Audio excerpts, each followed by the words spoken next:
This tank had been stolen from a local military base by a man with previous military training.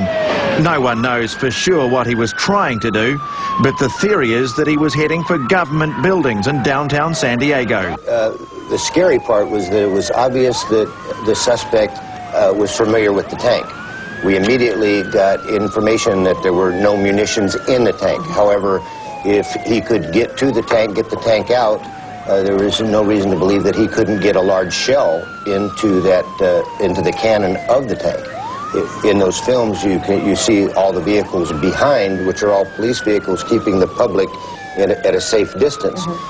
If he had brought a shell into that tank, which would be quite possible, and fired that, it would have cleared 163 in the northbound lanes for many miles. There's a tank in my street. It drove through it.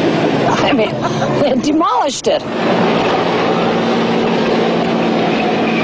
It was my van. Yeah, he pushed it all the way down here. He wanted to do it.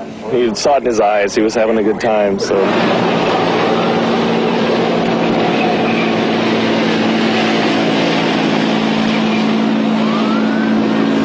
How could anybody just walk into an armory and steal a tank? When he got to the tank, it appears that he took some pry bars and broke some of the locks on 2 other tanks before he got to this one.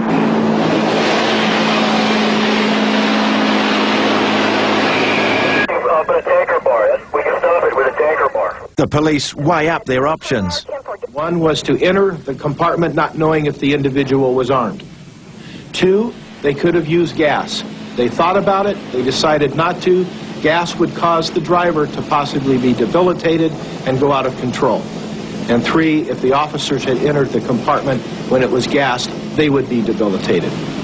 The next decision was, should we use lethal force? The officers decided yes, and that's exactly what they did. The officer somehow got the hatch open and ordered the driver to stop. They were afraid that he would get the tank off the barrier at any moment. He resisted and was shot dead.